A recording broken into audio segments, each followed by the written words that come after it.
Hello students, welcome back. Organising topic चल रहा है हमारा। आप लोगों को पता ही है लेक्चर नंबर 1 हो चुका है हमारा, लेक्चर नंबर 2 भी हो चुका है। आज जो है लेक्चर नंबर 3 हम कह सकते हैं, वीडियो नंबर 3 जो ऑर्गेनाइजेशन स्ट्रक्चर पे बेस्ड है कि ऑर्गेनाइजेशन स्ट्रक्चर होती क्या है। फर्स्ट वीडियो में और 2 में हमने क्या किया था, सबसे पहले हमने किया था ऑर्गेनाइजिंग की डेफिनेशन, उसके बाद उसके हम कह सकते हैं प्रोसेस, उसके बाद उसके इंपॉर्टेंस। ठीक है जी, टोटल हमारे 2 लेक्चर्स में हमने यही दिखा है। अगर उसके बारे में अगर आपको कोई भी इंफॉर्मेशन चाहिए तो आप उसको जाके देख सकते हैं, प्लेलिस्ट में आपको मिल जाएगा, वहां से उसको वीडियो को आप चलाकर देख सकते हैं और उसको आइडेंटिफाई कर सकते हैं, पूरा टॉपिक दोबारा से समझ सकते हैं। तो आज जो टॉपिक है वो है हमारा ऑर्गेनाइजेशन स्ट्रक्चर। देखो, what do you mean by structure? Structure का मतलब एक खांचा, एक हम कह सकते हैं फ्रेमवर्क, कि इस फ्रेम के अंदर ये हमारा स्ट्रक्चर है जी, हमें इस स्ट्रक्चर के अकॉर्डिंग काम करना है। कोई भी बंदा, अगर मान लो आप ही घर में एक गेट बनाना है तो एक बंदा आएगा मेजरमेंट करने के लिए कि उसका स्ट्रक्चर क्या होगा, किस किस तरह का गेट चाहिए आपको, कितने लॉक वाला चाहिए।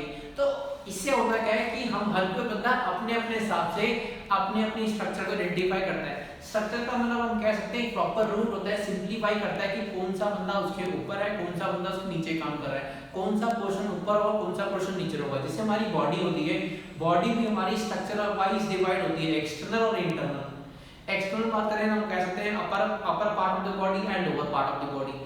ऐसे ही हमारी बॉडी के अंदर भी कई सारे अंदर के भी, अगर हम बात करें कि इंटरनल पोर्शन में भी हमारे कई सारे बॉडी के स्ट्रक्चर्स होते हैं जिसको हमें जरूरी होता है समझना। तो उसी तरह से आज जो टॉपिक है वो है बेटा हमारा ऑर्गेनाइजेशन स्ट्रक्चर। ठीक है, सबसे पहले मैं आपको बताऊं ऑर्गेनाइजेशन स्ट्रक्चर जो होते हैं आज 2 तरह के होते हैं। एक आपका होता है फंक्शनल स्ट्रक्चर, एक होता है आपका डिविजनल स्ट्रक्चर। इनके बारे में हम बाद में पढ़ेंगे एक एक करके, इनके मेरिट्स इनके डिमेरिट्स आएंगे, इसी लेक्चर में कवर करेंगे। सबसे पहले मैं आपको पढ़ा रहा हूं ऑर्गेनाइजेशन स्ट्रक्चर की डेफिनेशन। इट डिफाइन, क्या define? Organisation structure. Organisation structure क्या डिफाइन करता है? The framework. फ्रेमवर्क का मतलब है ये हमारा फ्रेम है जी, ये हमारा खांचा है, ये हमारी बॉडी का हम कह सकते हैं, हमारे ऑर्गेनाइजेशन का एक, ये हम कह सकते हैं ब्लूप्रिंट है काइंड ऑफ, ये जो हमने बना रखा है विजुअल फॉर्म में कि ऐसे ऐसे, जैसे प्रिंसिपल वाइस प्रिंसिपल, ठीक है, उसके बाद एग्जामिनर टीचर, उसी तरह से हम कह सकते हैं हमारी बॉडी के अंदर भी स्ट्रक्चर होता है, वैसे ही हमारी ऑर्गेनाइजेशन का स्ट्रक्चर होता है पूरा। It defines the framework of within the managerial and the operating activities we perform. ये एक तरह की एक्टिविटी होती है, हम कह सकते हैं ऑर्गेनाइजेशन के अंदर। अगर हम बात करें होता है मैनेजरियल एक्टिविटी। मैनेजरियल का मतलब है मैनेज करना, कि कौन सा बंदा कौन काम मैनेज कर रहा है, कौन सा बंदा कौन काम को मैनेज करना है, कौन सा बंदा किसके ऊपर है, कौन सा बंदा किसके नीचे काम कर रहा है। ठीक है, and operational activities. What is operational activities? Day to day activities जो भी परफॉर्म की जाएगी।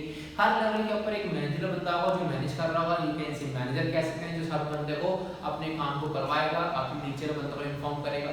तो in simple words, in simply we say that organization structure is defined as a framework within in which the organization managerial and operational activity or task is to be performed in the organization structure. Organization structure provide the framework. Organization क्या करता है? एक framework provide करता है कि ये काम इस तरीके से होगा, ये ऐसे ऐसे होगा, इसके ऊपर अथॉरिटी है, इसके नीचे ये अथॉरिटी है, इसके बाद ये काम यहाँ पे आएगा, फिर यहाँ पे आएगा। एक प्रॉपर ऑर्गेनाइजेशन कह सकते हैं, प्रॉपरली क्या है, एक ऑर्गेनाइजेशन क्या करता है, हमें एक फ्रेमवर्क प्रोवाइड करता है which enable, which help the enterprise, which enable means which help the enterprise for the function and interrelated functions. मतलब ये जो ऑर्गेनाइजेशन स्ट्रक्चर होता है वो आइडेंटिफाई करता है, हेल्प करता है ऑर्गेनाइजेशन को उनके जो भी फंक्शंस हैं उनको काम करने में, और उनके जितने भी उनसे रिलेटेड हैं उन, जैसे मान लो अकाउंट्स डिपार्टमेंट, अकाउंट्स डिपार्टमेंट से हम कह सकते हैं बैंक डिपार्टमेंट, जो बैंक वाला रिकंसिलिएशन वाला काम है। अकाउंट के साथ हम कह सकते हैं फाइनेंस का काम हो गया, या सेल परचेज की एंट्रीज का काम हो गया। तो सारे के सारे जो काम होते हैं हम कह सकते हैं जितने भी फंक्शंस हैं ऑर्गेनाइजेशन में वो कहीं ना कहीं पैसे से लिंक्ड होते हैं, तो पैसे के रिगार्डिंग काम होंगे, बैंक से रिगार्डिंग काम होंगे। एक बंदा कैश मैनेज कर सकता, कैश मैनेजमेंट है, इसका मतलब है वहाँ पे बैंक वाला वो कोई लेना देना नहीं है, तो कोई भी काम, कोई भी ट्रांजेक्शन जो भी कैश में की जाएगी तो वो कैश डिपार्टमेंट में जाएंगे उसकी इन्फॉर्मेशन लेने के लिए, और जो भी अगर हम कह सकते हैं बैंक के थ्रू ही है तो बैंक के थ्रू काम करेंगे। तो ये प्रॉपर्ली हम कह सकते हैं एक तरह से हम कह सकते हैं स्ट्रक्चर होता है वो हमें हेल्प करता है कि कैसे ऑर्गेनाइजेशन अपने काम को करती है और अपने इंटररिलेटेड यूनिट से कैसे काम को करवाती है। बाय कैसे? Bye regulating and cooperating the responsibilities of individual and departments. अगर हम बात करें what do you mean by regulating and cooperating, regulating का मतलब है रेगुलेट करना, देखना कि सही तरह से काम हो रहा नहीं हो रहा, जो अथॉरिटी सौंपी गई है वो सही तरह से काम कर रही करनी, जिसको जो जिम्मेवारी दी है वो बंदा उस काम पे काम कर रहा है। एंड कोऑपरेटिव एंड कोऑर्डिनेट करना, आपस में कोऑपरेट भी करना, कोऑर्डिनेट भी करना। कोऑर्डिनेट का मतलब है आपस में पूछना, डिस्कस करना कि वो काम हो रहा है, कोऑर्डिनेट करना, पूछना, ठीक है जी। इसका मतलब क्या है, basically regulating and coordinate the responsibility of individual and the department. एक डिपार्टमेंट ने एक डिपार्टमेंट को काम दिया, ठीक है, मान लो मैं कंपनी का मालिक हूँ, मैंने प्रोडक्शन डिपार्टमेंट को काम दिया कि भाई साहब कल सुबह तक N95 के 2 लाख पीस का प्रोडक्शन होना चाहिए, ये मैंने काम सौंप दिया। अब नीचे वाला बंदा जो होगा प्रोडक्शन डिपार्टमेंट वाला, वो क्या करेगा, नीचे रॉ मटेरियल वाले डिपार्टमेंट को देखा कि इतना स्टॉक में अवेलेबल है कि नहीं माल, वो उसको ऑर्डर कर देगा कि नहीं है, अगर नहीं है तो माल मंगाओ कि ऑर्डर है।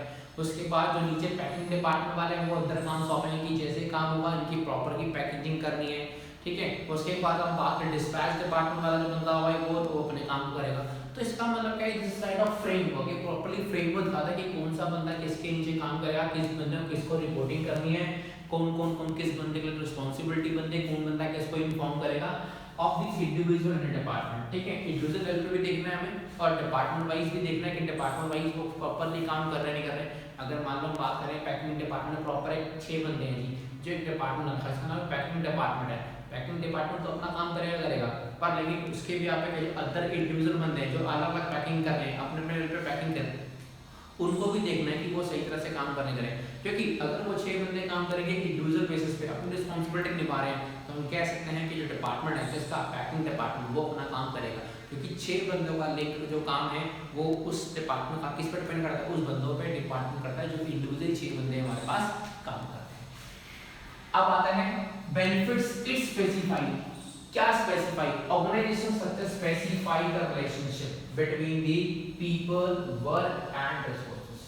मतलब अगर हम बात करें ऑर्गेनाइजेशन स्ट्रक्चर स्पेसिफाई करता है किसका रिलेशन किसके साथ है, इसका मतलब है लोगों का रिलेशन, पीपल का रिलेशन, लोगों का रिलेशन किसके साथ है जी, कौन किसके ऊपर काम कर रहे हैं। रमेश अकाउंट्स मैनेजर है, उसके नीचे दिनेश एक अकाउंटेंट है, तो इसका मतलब कह सकते हैं पीपल वाइज अगर हम बात करें तो उनका रिलेशन है नहीं, क्योंकि वो आपस में काम कर रहे हैं, वो अकाउंट्स मैनेजर है वो अकाउंटेंट है, तो उनका आपस में क्या रिलेशनशिप है।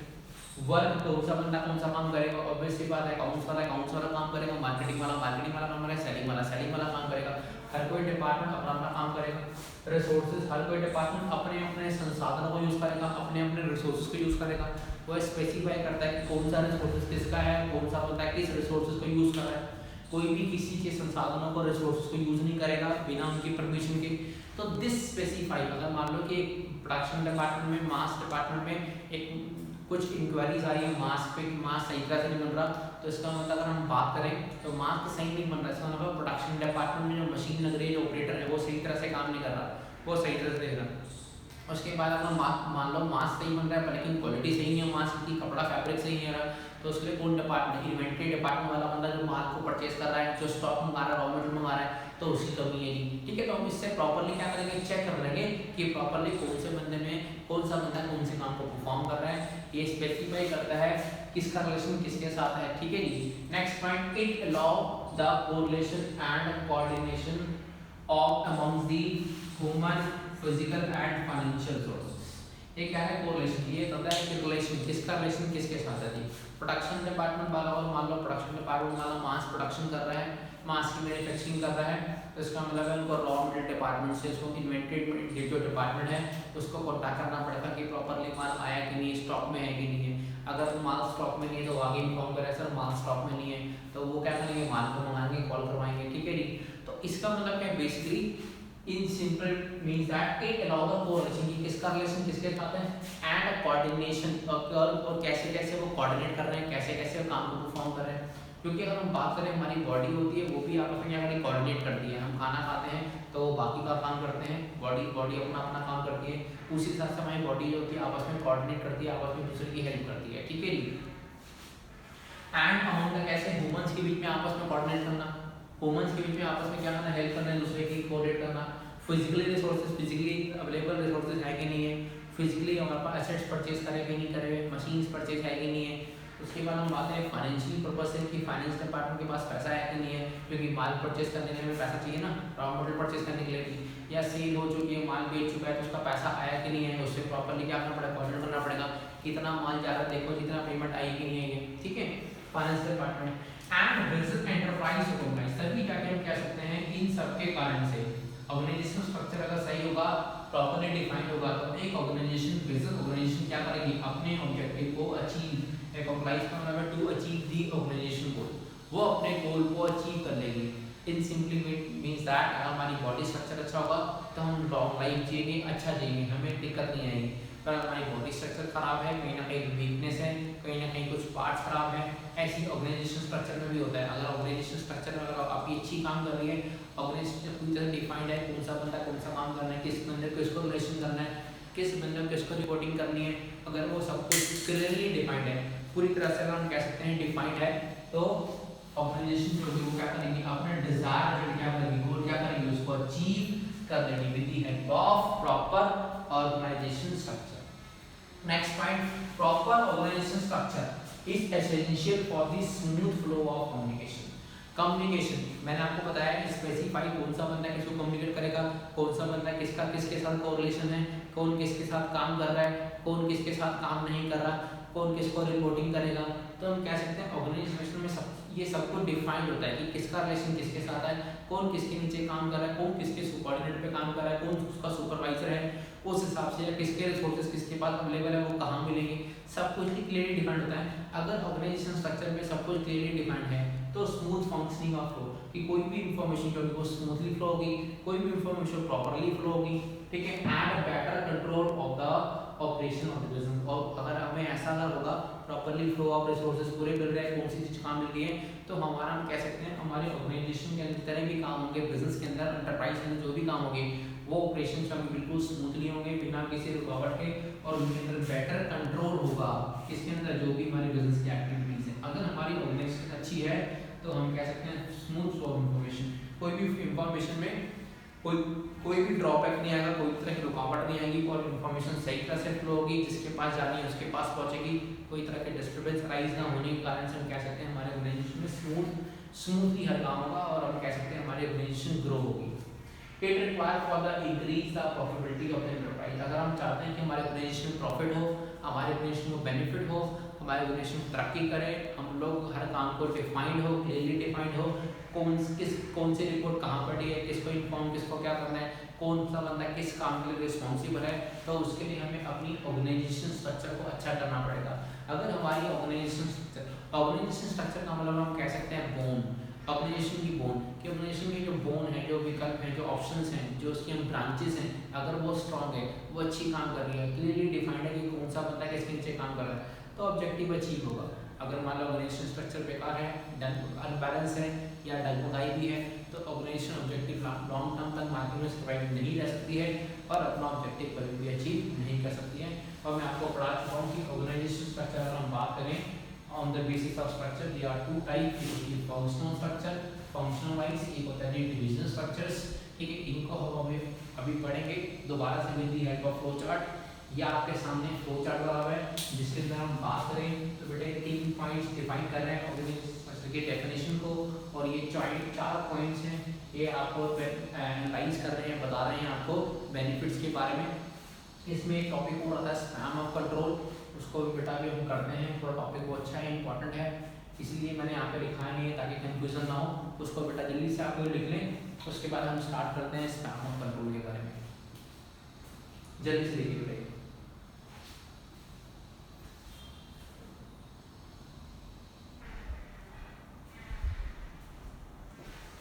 देखो बेटा आइए स्टार्ट करते हैं स्पैम ऑफ मैनेजमेंट और स्पैम ऑफ कंट्रोल।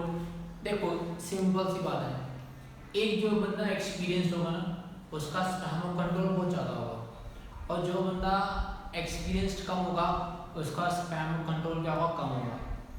अगर मान लो एक ऑर्गेनाइजेशन में 1000 बंदे हैं, ठीक है जी, इसी एक ऑर्गेनाइजेशन में 1000 ऑर्गेनाइजेशन, मतलब ये A B C level company है, ये X Y Z एक लिमिटेड कंपनी है, ठीक है जी, यहाँ पे 1000 बंदे हैं जी, यहाँ पे 1000 बंदे हैं, इनके मालिक कौन है जी, A अशोक, जिन्होंने क्या करा, इन्होंने दो मैनेजर अपॉइंट कर रखे हैं, एक का नाम है जी पी और एक का क्यू। अब इनके नीचे कितने बंदे काम कर रहे हैं जी, 700 बंदे काम कर रहे हैं। इनके नीचे कितने काम कर रहे हैं जी, 300 बंदे काम कर रहे हैं। सेम उसी तरह से यहाँ पे जो है मिस्टर नितिन काम कर रहे हैं एज ए मैनेजर, ठीक है जी, गैस कंपनी के मालिक, जिनके पास अगर हम बात करें टोटल 4 मैनेजर हैं, 250 यहाँ मैनेज कर रहे हैं, 250 यहाँ मैनेज कर रहे हैं, 250 यहाँ मैनेज कर रहे हैं, 250 यहाँ मैनेज कर रहे हैं। इनके फर्दर कितने हैं जी नीचे, यहाँ पे 100 बंदे काम कर रहे हैं, 150 बंदे काम कर रहे हैं।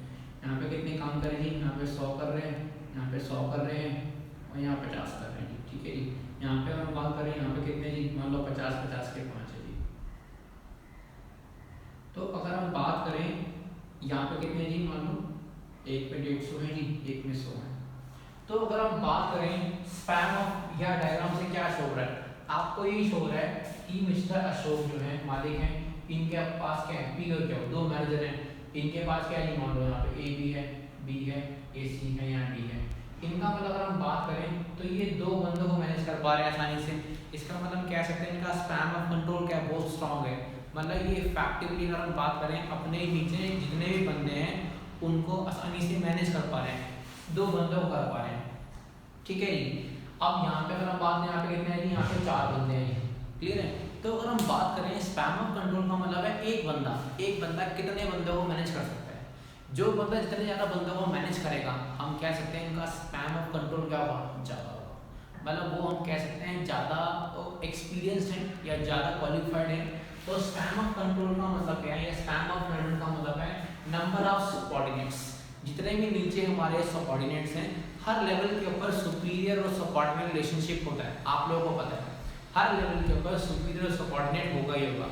अगर आप यहाँ पे सुपीरियर हो तो नीचे सबऑर्डिनेट होगा कोई आपके, और उस लेवल पे अगर वो सुपीरियर है तो उसके नीचे कोई सबऑर्डिनेट होगा। तो कितने नंबर ऑफ सबऑर्डिनेट को एक इफेक्टिवली एक सुपीरियर एक मैनेजर जो है हम कह सकते हैं मैनेज कर सकता है, तो हम कह सकते हैं स्पैन ऑफ कंट्रोल उसका कितना है। अगर वो ज़्यादा बंदे मैनेज कर पा रहा है तो हम कह सकते हैं, जैसे मान लो एक क्लास के अंदर एक टीचर है वो 500 बच्चों को पढ़ा पा रहा है आसानी से, पर एक टीचर जो है कि वो 50 बंदों को नहीं पढ़ा पा रहा, तो उसका हम कह सकते हैं जो 500 बच्चे पढ़ा रहा है उसका स्पैन ऑफ कंट्रोल स्ट्रॉन्ग है, मतलब वो ज़्यादा एक्सपीरियंस्ड है या वो ज़्यादा निपुण है या वो ज़्यादा हम कह सकते हैं लोगों को मैनेज कर सकता है, लोगों से काम करवा सकता है। और एक बंदा जो 50 बंदों को तुम कह सकते हो स्पैन ऑफ कंट्रोल क्या है, ये कम है, क्योंकि वो कम लोगों से काम करवा सकता है, उससे ज़्यादा बंदे मैनेज नहीं हो पा रहे, कहीं ना कहीं क्या होगा कि उसका ऑब्जेक्टिव अचीव नहीं हो पाएगा, बाकी बंदे काम नहीं कर पाएंगे, ठीक है। Span of control span of management identify the large extent to shape organisation. अगर हम बात करें और स्पैन ऑफ मैनेजमेंट जो होता है वो क्या करता है, ऑर्गेनाइजेशन क्या करता है, शेप आउट करता है कि हमारी ऑर्गेनाइजेशन स्ट्रक्चर को शेप आउट करता है, बनाता है कि हमारे ऑर्गेनाइजेशन स्ट्रक्चर कैसे है, इस तरह से है, यहाँ पे 6 बंदे हैं, यहाँ 5 बंदे हैं, नीचे 50 बंदे, 100 बंदे, 150 बंदे, उस हिसाब से आइडेंटिफाई करता है। Next it determine the level of management, जैसे यहाँ पे 2 लेवल ऑफ मैनेजमेंट है, 1 हो गया, यहाँ पे 2 हो गया, यहाँ पे कितने ही देखो मान लो अगर एक है, 2 है, ये 3 है, इनके फर्दर नीचे भी हो सकते हैं। तो it define the level of management की ऑर्गेनाइजेशन कितने लेवल होंगे।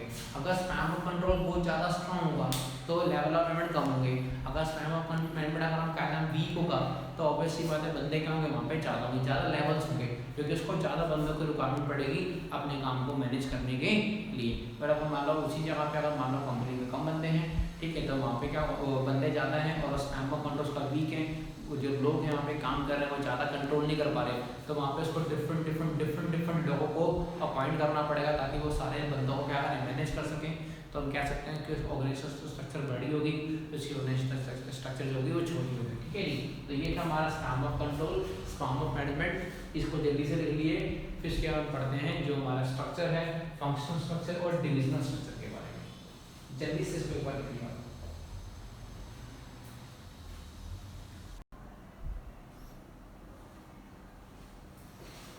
देखिए बेटा आइए स्टार्ट करते हैं फंक्शनल स्ट्रक्चर के बारे में। फंक्शनल स्ट्रक्चर की बात है बेटा नाम से आइडेंटिफाई करना फंक्शनलाइज, जब हम एक ऑर्गेनाइजेशन को उसकी स्ट्रक्चर को डिवाइड कर देंगे on the basis of functions, इसमें कितने कितने फंक्शंस परफॉर्म किए जा रहे हैं उसको हम कहते हैं फंक्शनल डिपार्टमेंट, ठीक है जी।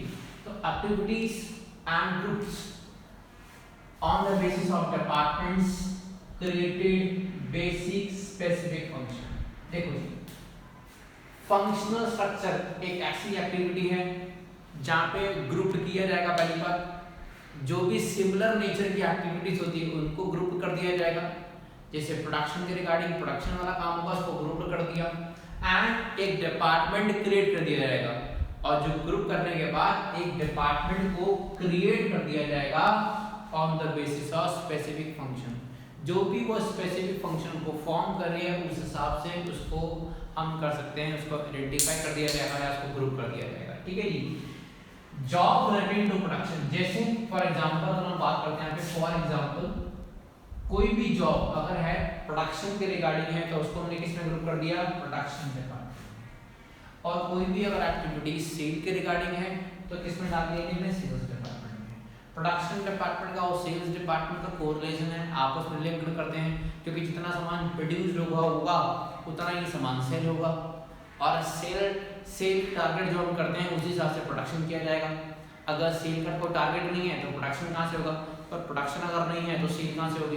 तो इनका हम कह सकते हैं कोरिलेशन है, कोऑर्डिनेटिंग है। तो इसमें अगर हम बात करें ऑर्गेनाइजेशन स्ट्रक्चर के हिसाब से हमें आपस में कोऑर्डिनेट करना पड़ता है, कोऑपरेट करना पड़ता है, जो हम पीछे पढ़ के आ चुके हैं। और ये आइडेंटिफाई करता है कोरिलेशन किसका रिलेशन किसके साथ है। ठीक है जी। It is a very simplest and prevent form of organisation. अगर ये बहुत सिंपल तरह है, जहाँ पे सिंपलेस्ट फॉर्म है कि हमने जो अपनी ऑर्गेनाइजेशन थी उसको हमने कैसे डिवाइड कर दिया, on the basis of functions. जितने फंक्शंस परफॉर्म किए जाएंगे उस हिसाब से क्या करेंगे, हम अपनी ऑर्गेनाइजेशन स्ट्रक्चर क्या करेंगे, उसी को उसी तरीके में बांट देंगे। Functional structure, organisation structure refers to the structure in which different departments are formed. जहाँ पे डिफरेंट डिपार्टमेंट्स को फॉर्म किया जाएगा, डिफरेंट डिपार्टमेंट्स को फॉर्म किया जाएगा ऑन द बेसिस ऑफ, किस बेसिस पे, on the basis of major function perform. जो भी वो फंक्शंस परफॉर्म करें, मेजर फंक्शंस, माइनर फंक्शन नहीं।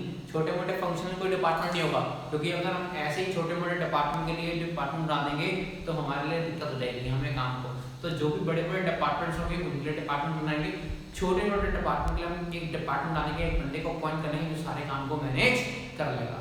तो अब क्या करेंगे, मेजर डिपार्टमेंट्स को क्या करेंगे, फॉर्म करेंगे ऑर्गेनाइजेशन के अंदर on the basis of activities, on the basis of functions. Then each department are coordinating with the head। Her department का एक हेड कह सकते हैं, एक मैनेजर होगा या कह सकते हैं सुपीरियर होगा, जो क्या करेगा, जिसको हमने अपॉइंट किया है, जो सारे काम को सारे डिपार्टमेंट की जिम्मेवारी लेगा और अपने फर्दर नीचे जो सबऑर्डिनेट्स हैं, जो उसके ऑर्गेनाइजेशन स्ट्रक्चर के नीचे काम कर रहे हैं, प्रोडक्शन डिपार्टमेंट के स्ट्रक्चर के अंदर काम कर रहे हैं, उनसे उसको काम करवाने की रिस्पॉन्सिबिलिटी उसी बंदे की होगी जो बंदे का डिपार्टमेंट का हेड होगा, ताकि वहाँ पे अथॉरिटी रिस्पॉन्सिबिलिटी रिलेशनशिप आइडेंटिफाई हो सके। ठीक है, and further may be divided into separate function. और उसके बाद में अगर वो चाहें तो उस डिपार्टमेंट को फर्दर आगे हम लोग क्या कर सकते हैं, हम उसको डिवाइड कर सकते हैं कि मैन्युफैक्चरिंग में पहले ये मैन्युफैक्चर होगा, फिर ये पार्ट होगा, फिर ये पार्ट होगा, फिर तीसरे फोर्थ स्टेप में हमको सबको असेंबल करना है। ठीक है जी। तो ऐसे हम लोग कह सकते हैं डिफरेंट तरह से हम लोग कह सकते हैं उसको प्रोडक्शन किया जाएगा और उसको आइडेंटिफाई किया जाएगा। जैसे मैन्युफैक्चरिंग कंसर्न हम करते हैं मैन्युफैक्चरिंग रिगार्डिंग, जैसे मैन्युफैक्चरिंग में क्या होगा, मार्केटिंग डिपार्टमेंट हो गया, प्रोडक्शन डिपार्टमेंट हो गया, अकाउंट्स डिपार्टमेंट हो गया। अब अकाउंट्स डिपार्टमेंट में फर्दर हम क्या सकते हैं डिपार्टमेंट फॉर्म हो सकते हैं ऑन द बेसिस ऑफ, जैसे मान लो कुछ 4 कंपनीज हैं, A to Z, मान लो A to Z होता है अल्फाबेट्स, तो हमने A to M कर दिया, फिर M के बाद दूसरे डिपार्टमेंट फॉर्म कर दिए, या हमने 4 डिपार्टमेंट फॉर्म कर दिए।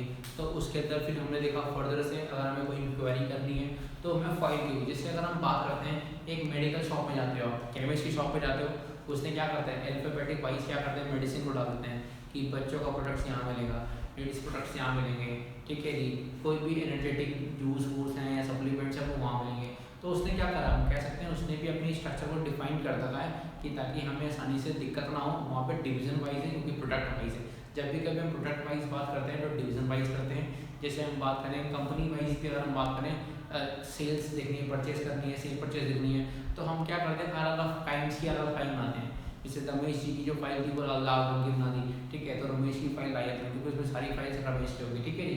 तो हम इसी तरह से क्या करते हैं, हम लोग अपनी ऑर्गेनाइजेशन स्ट्रक्चर को डिवाइड करते हैं, ठीक है, ताकि हमें क्लैरिटी हो, वो सिंपल स्ट्रक्चर हो, ताकि हमें दिक्कत ना हो। अगर हम अपने काम को डिवाइड नहीं करेंगे सही तरह से, सबको आइडेंटिफाई नहीं करेंगे तो हमें ही प्रॉब्लम होगी, हमें इस प्रॉब्लम को फेस करना पड़ेगा, हमारी कॉस्ट, हमारे एफर्ट्स, हम वो सही टाइम पे हमारा काम नहीं हो पाएगा। तो this is known as functional structure, जहाँ पे हम क्या करेंगे group on the basis of function wise क्या करेंगे, हम अपनी ऑर्गेनाइजेशन को डिवाइड करते हैं, ठीक है जी। तो ये था हमारा फंक्शनल स्ट्रक्चर का फ्लो चार्ट। जल्दी से इसको बनाइए, फिर इसके बाद इसके मेरिट्स और उसके डिमेरिट्स को कवर करेंगे, ठीक है जी।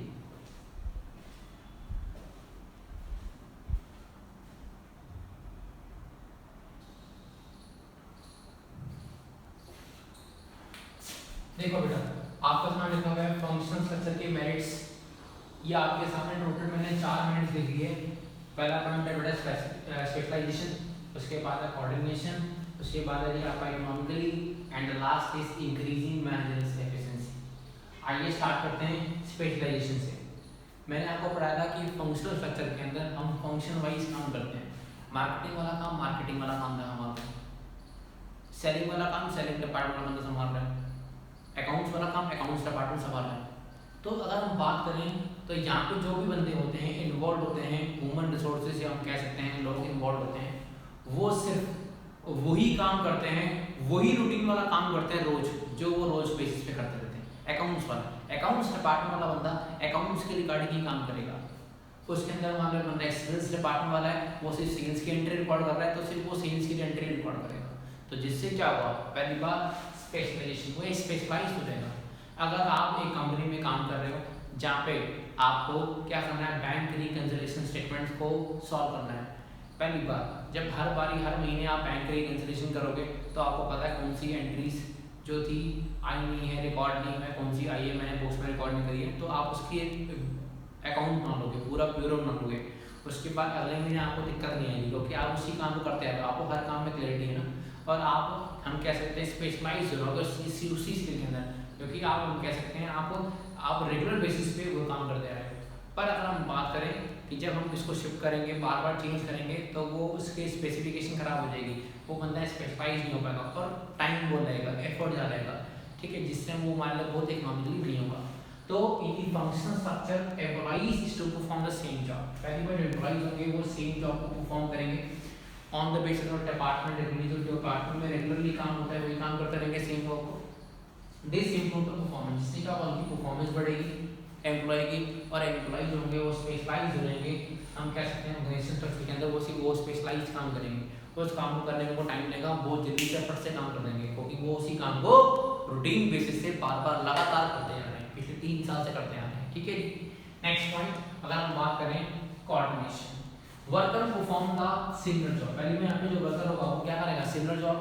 अकाउंट्स वाला काम से अकाउंटिंग वाला काम करेंगे, मार्केटिंग डिपार्टमेंट वाले मार्केटिंग वाला काम करेंगे, जो भी उसके नीचे सबऑर्डिनेट काम कर रहे हैं वो वही काम करेंगे। कोई बंदा किसी के काम में इंटरफेयर नहीं करेगा, कोई बंदा किसी के काम में देख नहीं करेगा कि कौन सा बंदा काम कर रहा है कौन सा काम नहीं कर रहा। सिर्फ उसका जो डिपार्टमेंट का हेड होगा उसी को बस सारे काम को मैनेज करना है, उसी को फर्दर आगे रिपोर्टिंग करनी है। तो हम कह सकते हैं वो क्या करेगा, आपस में कोऑर्डिनेशन, एंड जिससे क्या होगा कि इजी कंट्रोल। जब एक बंदा एक ही काम करता रहता है तो उससे हम कह सकते हैं जो भी सिंगल जॉब को करेंगे तो हमें कोऑर्डिनेशन करना बहुत आसान होगा और हम हर काम को, हर एक्टिविटी को आसानी से कंट्रोल कर लेंगे, क्योंकि वो बंदा जो है वो उसी काम को कर रहा है। दूसरा बंदा अगर आएगा तो डिस्टर्बेंस क्रिएट करेगा। नेक्स्ट पॉइंट है कि अगर हम बात करें increase the management efficiency in the functional structure. Functional structure में होता है, अगर हम बात करें which increase the managerial and operational efficiency. Obviously बात है, जब एक बंदा लगातार एक ही काम करता जा रहा है, एक ही स्पेसिफिकेशन में काम करता जा रहा है, एक ही फंक्शंस को परफॉर्म करता रहा on the basis of functional structure. Function का मतलब फंक्शनल स्ट्रक्चर मतलब वो सिर्फ फंक्शन, एक ही फंक्शन को परफॉर्म कर रहा है, तो उसकी मैनेजरियल एक्टिविटी बढ़ जाएगी, उसकी ऑपरेशनल एक्टिविटी बढ़ जाएगी, उसकी एफिशिएंसी बढ़ जाएगी, जिससे हम कह सकते हैं ऑर्गेनाइजेशन को प्रॉफिट होगा, ऑर्गेनाइजेशन को प्रॉफिट होगा, ऑर्गेनाइजेशन की तरक्की होगी, और जब ऑर्गेनाइजेशन की तरक्की होगी तो एम्प्लॉय की भी तरक्की निश्चित है कि होनी ही होनी है, क्योंकि वो उसी काम को रेगुलर बेसिस पे करता जा रहा है। Next point, economically it help in duplicacy of works. पहली बात, जब कोई बंदा एक फंक्शन को परफॉर्म कर रहा है तो सिर्फ वो उसी फंक्शन को परफॉर्म करेगा, कभी ऐसे नहीं होगा कि उसने वही टॉपिक पढ़ा दिया। मैं अगर आपको पढ़ा रहा हूँ तो मुझे पता है कि ऑर्गेनाइजेशन स्ट्रक्चर हो चुका है, स्टेप्स हो चुके हैं, उसके मेरिट्स डीमेरिट्स हो चुके हैं, तो मेरे को पता है क्योंकि मैं सारे काम को खुद ही मैनेज कर रहा हूँ, तो मैं कह सकता हूँ डुप्लीकेसी। कभी भी ऐसा नहीं हुआ कि मैंने एक ही टॉपिक एक ही वीडियो में पहले पढ़ा था दोबारा पढ़ा दिया, नहीं, क्योंकि मेरे को सब पता है कि मैंने कौन सा काम करा कौन सा काम नहीं करा, और मैं एक ही काम को परफॉर्म कर रहा हूँ, बिजनेस स्टडी को पढ़ा रहा हूँ। तो सर कह सकते हैं डुप्लीकेसी और एफर्ट नहीं होगा, डुप्लीकेसी नहीं होगा किसी भी काम में, और जब डुप्लीकेसी नहीं होगा तो हम कह सकते हैं कि वो हमारे लिए बहुत ही इकोनॉमिकली है, जिससे हमारा टाइम, हमारा कॉस्ट, हमारी सारी बची है, ऑर्गेनाइजेशन के पॉइंट से बहुत प्रॉफिटेबल है। तो ये थे हमारे मेरिट्स जो आपके सामने लिखे हैं। जल्दी से एक बार इसको आप लोग लिख लीजिए। उसके बाद हम लोग आगे बढ़ते हैं, इसके डीमेरिट्स पढ़ेंगे फंक्शन स्ट्रक्चर के। जल्दी से थोड़ी बेटा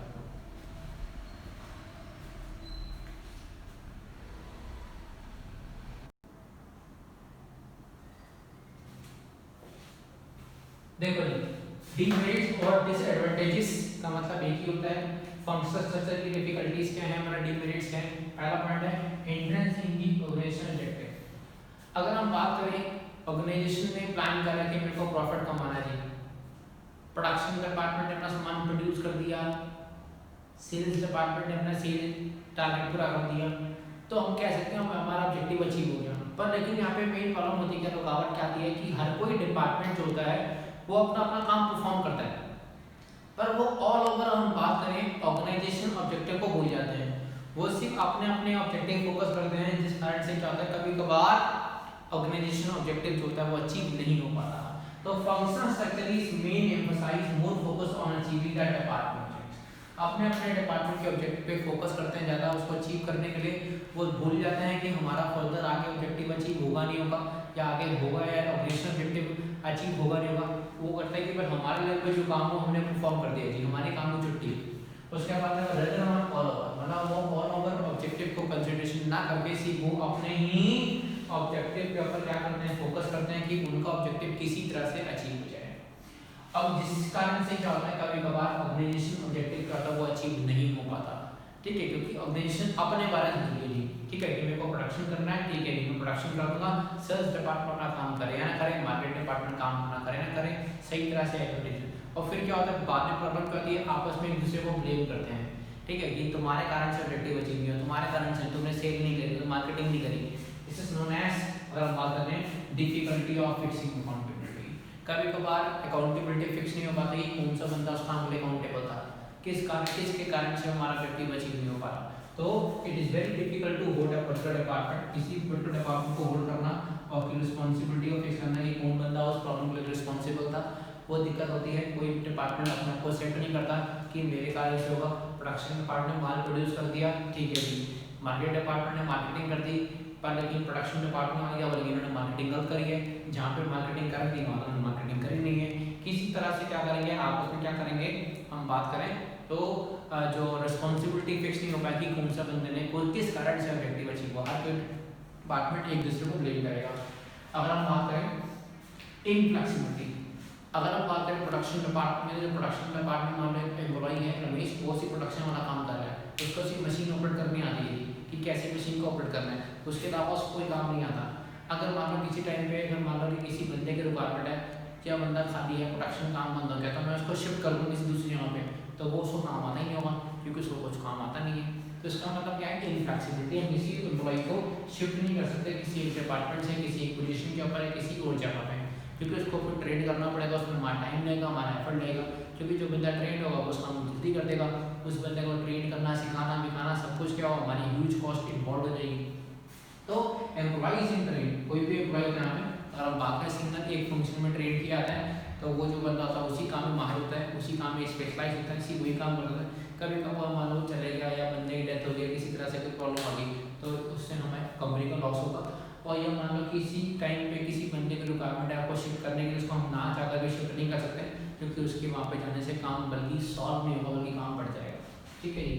उसके बाद है इनफेक्टिव कोऑर्डिनेशन, अगर ऑर्गेनाइजेशन बहुत बड़ी हो जाती है, डिफरेंट डिपार्टमेंट्स फॉर्म होते हैं, तो हमें वहाँ पे कोऑर्डिनेट करने में आपस में बड़ी दिक्कत होती है, क्योंकि ऑर्गेनाइजेशन स्ट्रक्चर बहुत बड़ा हो गया है, हमें हर बंदे को इन्फॉर्मेशन फ्लो करनी है, तो कैसे कैसे इन्फॉर्मेशन फ्लो की, कभी कभार इन्फॉर्मेशन सही तरह से फ्लो नहीं हो पाती है। तो लिखा हुआ है it is difficult to achieve the coordination in information exchange. अगर हम कहीं बात करें कभी इन्फॉर्मेशन एक्सचेंज करनी है, बतानी है, तो हमें डिफिकल्टी होती है, बिकॉज पूरे डिफरेंट डिपार्टमेंट्स तक, हमारे all over the cross department को इन्फॉर्मेशन प्रोवाइड करना, तो कभी कभार डिफिकल्टी होती है, कभी कभार इन्फॉर्मेशन सही तरह से पहुंच नहीं पाती है, टाइम लगता है, एफर्ट लग जाता है ज़्यादा, जिस कारण से हम कह सकते हैं ये इसकी डिसएडवांटेज है, ठीक है जी।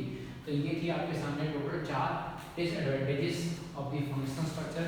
आई hope you like this video और आपको टॉपिक समझ में आ रहा होगा।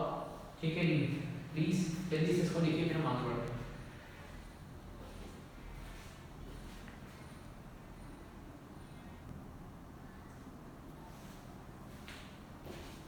देखिए डिविजन स्ट्रक्चर की अगर हम बात करें, डिविजन स्ट्रक्चर बहुत सिंपल है। जब भी हम अपनी ऑर्गेनाइजेशन को, पूरी ऑर्गेनाइजेशन को डिवाइड कर देंगे on the basis of product के हिसाब से, ठीक है, उसे हम कहते हैं division structure. Function wise function structure, division wise on the basis of product is known as divisional structure. अगर हम बात करें, जैसे हम बात करते हैं रेमंड्स हो गया, रेमंड्स के मैन वियर्स भी आते हैं, किड्स वियर्स भी आते हैं, ठीक है, फीमेल्स के भी आते हैं, ठीक है। तो हमने क्या करा, उसी तरह से क्या प्रोडक्ट को क्या करा, डिफाइन कर दिया, अलग अलग कैटेगरी में क्या करा, डिवाइड कर दिया। तो हम कह सकते हैं this is kind of divisional structure. It divide the whole को, डिविजनल स्ट्रक्चर में क्या होगा, जितना भी पूरी ऑर्गेनाइजेशन होगी ना, उसको हम डिवाइड कर देंगे in according to the major product wise. जो भी हम मैन्युफैक्चर कर रहे हैं ऑर्गेनाइजेशन के अंदर, उसको हम क्या करेंगे, डिवाइड कर देंगे प्रोडक्ट के हिसाब से, मैन्युफैक्चर के हिसाब से, ठीक है जी, is known as divisional structure. जिसे रिलायंस ने कर रखा है, सैमसंग ने कर रखा है, ठीक है, आईफोन ने कर रखा है प्रोडक्ट वाइज। मान लो अगर आईफोन की बात करते हैं, आईपैड्स अलग हैं, लैपटॉप्स अलग हैं, उसके बाद आईफोन्स अलग हैं, ठीक है जी, या वायरलेस ब्लूटूथ डिवाइसेस, ये सब कुछ अलग है। तो उन्होंने क्या करा, अपनी मार्केट को डिवाइड कर दिया, ठीक है जी। Then this is type of structure, ये टाइप के स्ट्रक्चर जहाँ पे बिजनेस फर्म को हम डिवाइड कर देंगे, किसके हिसाब से, कैटेगरी के हिसाब से, कि जो भी प्रोडक्ट को कैटेगराइज, जो भी प्रोडक्ट को बेच रही है, जो भी मैन्युफैक्चर कर रही है, उस हिसाब से क्या करेंगे, उसको कैटेगराइज कर देंगे। जैसे आप कोई ऑनलाइन ऐप देखते हो, उससे भी देखोगे, प्रोडक्ट वाइज में जाओगे, मेल फीमेल भी ऑप्शन आएगा, किड्स के लिए, इसके लिए, इसके लिए। तो हम कह सकते हैं this is kind of divisional structure, हम भी डिविजनल स्ट्रक्चर को फॉलो करेंगे। It and it is very different departments to form for the product manufacturing. अगर देखा जाए तो यहाँ पे हमने क्या करा, डिफरेंट डिपार्टमेंट्स, जो भी हमने प्रोडक्ट मैन्युफैक्चर करे, जो भी हमने प्रोडक्ट मैन्युफैक्चर करे हैं एक कंपनी ने, उसने क्या करा, जितने जितने भी डिपार्टमेंट्स फॉर्म करें on the basis of product manufacture, जितने प्रोडक्ट्स को बना रही है, उसने क्या करा, अपने प्रोडक्ट के हिसाब से उसको डिपार्टमेंट को फॉर्म कर दिया। जैसे अगर हम बात करें, यहाँ पे एग्जाम्पल लिखा हुआ है, मान लो XYZ कंपनी है, या रिलायंस है, इसमें गारमेंट्स अलग बन रहे हैं, फुटवेयर्स अलग बन रहे हैं, कॉस्मेटिक अलग बन रहे हैं, स्किन केयर के अलग बन रहे हैं, और भी होगी। तो डिफरेंट जाके हमने प्रोडक्ट वाइज क्या करा, इसको डिवाइड कर दिया फुटवेयर्स में। अब फुटवेयर्स के अंदर मेल अलग हो सकता है, कि मेल के अलग हो, फीमेल्स के अलग हो, किड्स के अलग हो, वो भी डिवीजन हो जाएगा। पर हर डिपार्टमेंट के लिए हम फर्दर से, जैसे मान लो इसका प्रोडक्शन डिपार्टमेंट हो गया, इसका मार्केटिंग डिपार्टमेंट हो गया, इसका परचेज डिपार्टमेंट हो गया, इसका एडवर्टीजमेंट, इसका मतलब यहाँ तो बेटा लगा डिविजनल स्ट्रक्चर, पर यहाँ पे लगा फंक्शनल स्ट्रक्चर। मतलब एक ऑर्गेनाइजेशन के अंदर फंक्शनल स्ट्रक्चर भी हो सकता है, डिविजनल स्ट्रक्चर हो सकता है, it depend upon the organisation structure.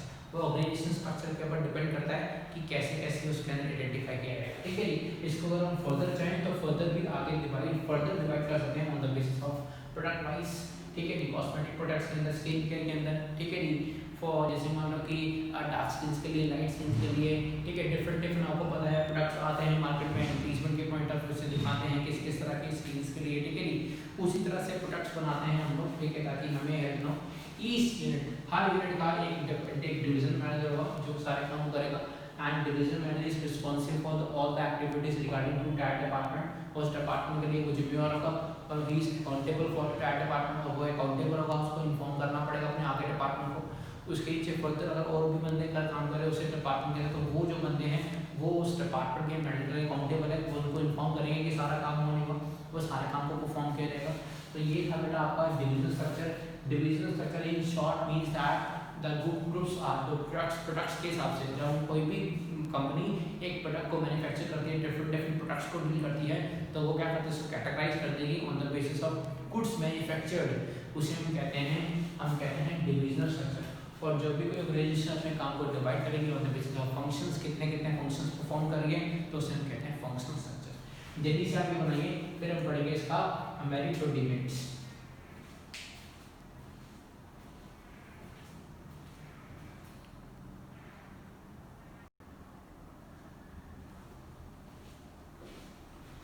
देखो बेटा, डिवीजन स्ट्रक्चर के मेरिट्स लिखिए आपके सामने।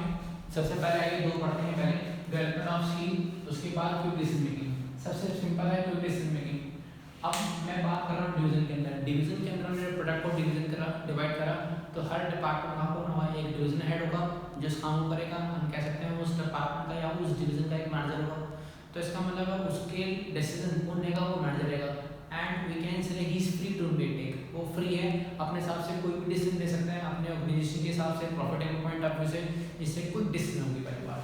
तो ईच डिवीजन, हर डिवीजन क्या है ऑटोनोमस यूनिट है, हर डिपार्टमेंट क्या अलग अलग यूनिट है and they promote the flexibility. से क्या फ्लेक्सिबिलिटी होगी, हर कोई डिपार्टमेंट का बंदा होगा, मैनेजर होगा, वो क्या करेगा अपना काम करेगा, वो किसी दूसरे डिपार्टमेंट में इंटरफेयर नहीं करेगा, उसको सिर्फ अपने डिपार्टमेंट की एक्टिविटी से ही लेना देना होगा। तो वी कैन से दैट जिससे क्या फ्लेक्सिबिलिटी ऑफ ऑपरेशन होगा, वो अपने हिसाब से हर डिपार्टमेंट में फ्लेक्सिबिलिटी डिसीजन ले सकता है एंड क्विक डिसीजन मेकिंग, और हर काम वो बिना किसी डिपार्टमेंट से कंसल्ट करे वो अपने काम को आसानी से जल्दी से परफॉर्म कर सकता है। उसके बाद डेवलपमेंट ऑफ पर्सनल, अगर हम बात करें इसमें जो एक और डिवीजन हेड होगा जो क्या करेगा, ही गेन एक्सपीरियंस, क्योंकि वो उस डिपार्टमेंट से आ रहा है, अपने अपने उसी फंक्शन को रिगार्डिंग, उसी पर्टिकुलर प्रोडक्ट के रिगार्डिंग वो उसी लगातार उसी काम को करता जा रहा है, जिससे क्या होगा उसकी स्किल बढ़ेगी, उसका एक्सपीरियंस बढ़ेगा, और वो अपने ही gain the experience on the basis of doing the activities on the regular basis. This help, जिससे क्या होगा कि ऑटोमेटिक क्या होगा उसकी स्किल्स बढ़ेंगे डिवीजन हेड के अंदर, एंड भी और वो अपने आप को और प्रिपेयर कर सकता है अपनी हायर पोजीशन के लिए, और वो अपने अच्छे लेवल पे अच्छे पैमाने पे लेके जाएगा अपने एक्सपीरियंस के हिसाब से अपनी स्किल को, और वो हम कह सकते हैं अपने अपने बेनिफिट के लिए अपने हमेशा रेगुलर बेसिस पे काम कर करके अपने आप को वो उठाता रहेगा, अपने एक्सपीरियंस को गेन करता रहेगा, और वो आगे कंपनी के लिए ज़्यादा प्रोडक्टिव और ज़्यादा हम कह सकते हैं हमारी कंपनी के लिए भी अच्छा फायदेमंद होगा, शो करेगा कि हाँ उसने मैक्सिमम कंट्रीब्यूशन दिया अपने ऑर्गेनाइजेशन के लिए। ठीक है जी, तो ये थे हमारे 2 पॉइंट्स, जल्दी से एक बार इसको लिखिए आप लोग, उसके बाद बाकी के 2 पॉइंट्स को और कवर करते हैं।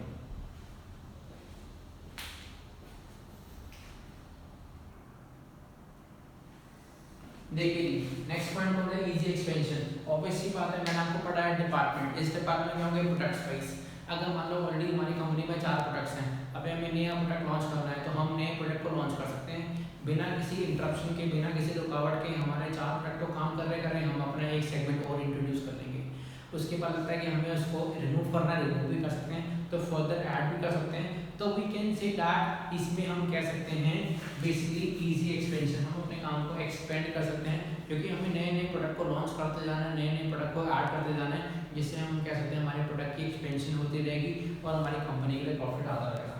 Under the division structure, new division, या हम इजीली हम कोई भी डिवीजन को नए प्रोडक्ट को लॉन्च कर सकते हैं विदाउट वर्किंग, बिना किसी इंटरप्शन के, बिना किसी रुकावट के। जो बाकी डिपार्टमेंट्स हमारे काम कर रहे हैं उनके किसी भी तरह से रुकावट पैदा करेंगे, हम अपने काम को कर सकते हैं, जिससे क्या होगा कि हमारी ग्रोथ होगी, हमारी एक्सपेंशन होगा हमारे बिजनेस का, हम अपने काम को बढ़ाएंगे, हम अपने काम को एक्सपेंड करेंगे बिना किसी रुकावट के। उसके बाद है ग्रेट अकाउंटेबिलिटी। अगर हम बात करते हैं यहाँ पे, इसमें एक डिपार्टमेंट होगा, उस प्रोडक्ट एक मतलब प्रोडक्ट के हिसाब से उसका डिवीजन हेड है, तो उस डिवीजन का एक ही सेंटर होगा, एक ही अथॉरिटी होगी, उस जो डिपार्टमेंट का या उस डिवीजन का जो मेन हेड है उसका ऑब्जेक्टिव ये होगा कि अपने संस्था को या अपनी डिवीजन को प्रॉफिटेबल लेके जाना है। अगर वो प्रॉफिटेबल है तो अच्छा काम करेगा, उसको और डिवीजन में अगर और एक्सपीरियंस मिलेगा, उसको और काम सौंपेंगे। अगर लगता है कि वो अगर उसमें लॉस हो रहा है तो वही उसी डिवीजन का जो मेन हेड है वही उसी काम के लिए डिपार्टमेंट के लिए कौन है रिस्पॉन्सिबल है, क्योंकि वो ऑर्गेनाइजेशन में उस डिपार्टमेंट को लॉस हो रहा है तो उस डिवीजन का हेड ही अकाउंटेबल होगा, वो इन्फॉर्मेशन देगा या जवाब देगा कि ऑर्गेनाइजेशन में कि किस कारण से क्यों ऐसा हो रहा है कि इसमें लॉस हो रहा है। ठीक है जी, तो अगर हम बात करें कि इस division is profit centre, her division के ऐसे प्रॉफिट सेंटर है, और हर डिवीजन का जो हेड होगा वो क्या होगा, किस लिए अकाउंटेबल होगा, ओनली प्रॉफिट लिए अकाउंटेबल होगा। अगर कोई प्रॉफिट अगर नहीं होता तो ही इज अकाउंटेबल, और वही बंदा अकाउंटेबल होगा, तो उस हिसाब से उसको हम चेंज करेंगे या मॉडिफिकेशन करेंगे। जो भी लगता है कि हम अपने पॉइंट ऑफ व्यू से लगता है ऑर्गेनाइजेशन के पॉइंट ऑफ व्यू से कुछ चेंजेस करने हैं या कुछ प्लान बनाने हैं, कुछ स्ट्रैटेजीज बनानी है, तो हम क्या करेंगे उस हिसाब से कुछ प्लान और स्ट्रैटेजीज बनाएंगे ताकि हम अपने काम को सही से परफॉर्म कर सकें। तो ये थे हमारे 4 पॉइंट्स, 4 हम कह सकते हैं मेरिट्स जो हमारे किसके लिए डिवीजन स्ट्रक्चर की। आइए इसको जल्दी से लिख लीजिए आप अपने फ्लो चार्ट के फॉर्म में अपने नोट्स में, उसके बाद हम करते हैं इसके डीमेरिट्स, वो हमारा लास्ट टॉपिक होगा बेटा। ठीक है, जल्दी से लिख लीजिए।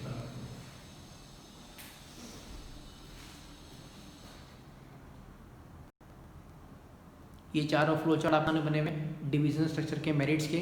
पहला है डेवलपमेंट ऑफ स्किल, उसके बाद है क्विक डिसीजन मेकिंग, उसके बाद है इजी फॉर्मेशन एक्सपेंशन, उसके बाद है ग्रेटर अकाउंटेबिलिटी।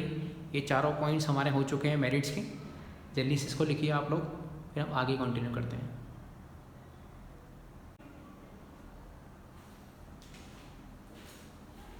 देखिए आइए स्टार्ट करते हैं।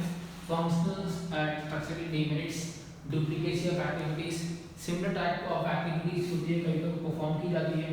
कई बार कहता है कि हर डिपार्टमेंट में क्या होता है कि ऑब्वियस सी बात कहेगा डुप्लीकेसी हो जाती है। डुप्लीकेसी होने से कारण से क्या होता है कि एफर्ट्स और एक्सपेंडिचर उनका इंकर्ड हो जाता है, जिससे कंपनी को कई बार लॉस हो जाता है। तो डिविजन स्ट्रक्चर में हर तरह के हम कर सकते हैं, प्रोडक्ट्स के हैं एक जैसे हैं, डिफरेंट डिफरेंट कैटेगरी वाले हैं, तो कभी कभार डुप्लीकेसी हो जाती है, कभी कभार ऑर्गेनाइजेशन के एम्प्लॉइज के द्वारा, जिस कारण से कंपनी का लॉस हो जाता है, क्योंकि कॉस्ट तो इंकर्ड होती है। Conflicts, different different division had to allocate the fund. Main होता क्या है, जब हम लोग डिवीजन करते हैं तो प्रोडक्ट वाइज तो एलोकेशन करते हैं, कितना पैसा यहाँ पे खर्च होगा, इतना पैसा यहाँ खर्च होगा, कितना पैसा यहाँ खर्च होगा। कई बार ऐसा होता है कि यार आपस में कन्फ्लिक्ट होता है, लगता है कि हमारे पैसा कम खर्च किया जा रहा है, उन पे पैसा खर्च ज़्यादा किया जा रहा है, ठीक है नहीं, तो कभी कभार कन्फ्लिक्ट्स की पॉसिबिलिटी आई होती है।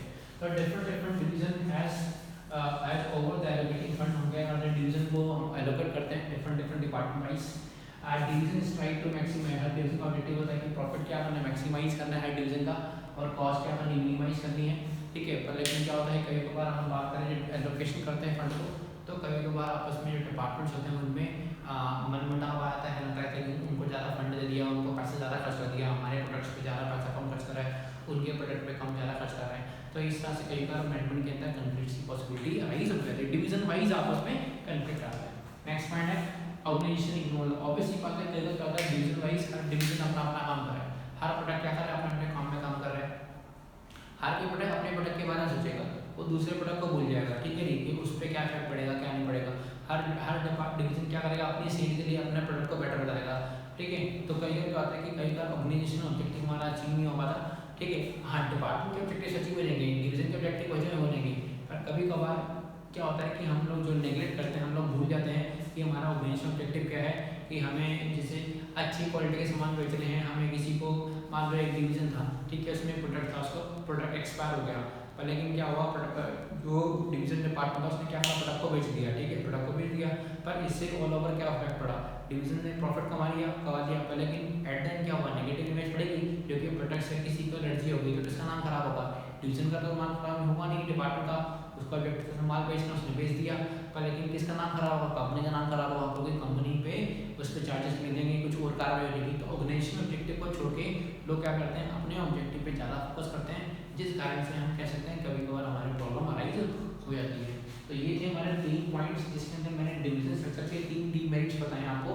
पहला है डुप्लीकेसी ऑफ एक्टिविटी हो जाएगी, उसके बाद में कन्फ्लिक्ट्स हो जाएगा आपस में ऑर्गेनाइजेशन के अंदर, एंड ऑर्गेनाइजेशन इंटरेस्ट एकदम होगा, डिवीजन ऑब्जेक्टिव तो डिविजनल ऑब्जेक्टिव तो अचीव होगा, पर ऑर्गेनाइजेशन ऑब्जेक्टिव पे वो क्या करेंगे, वो भूल जाएंगे, ठीक है, या उसको निगलेक्ट कर देंगे, ठीक है जी। तो ये था हमारा टॉपिक आज का, जिसके अंदर मैंने आपको पढ़ाया ऑर्गेनाइजेशन स्ट्रक्चर के बारे में, ठीक है, उसके डेफिनेशन पढ़ाई, उसके बाद 2 डिपार्टमेंट थे हमारे, आपको पता है फंक्शनल स्ट्रक्चर, उसके बाद डिविजन स्ट्रक्चर, उनके मेरिट्स और डीमेरिट्स थे जो मैंने आज कवर करे हैं, ठीक है बेटा। Thank you, I hope you like this video, thank you so much, bye everyone.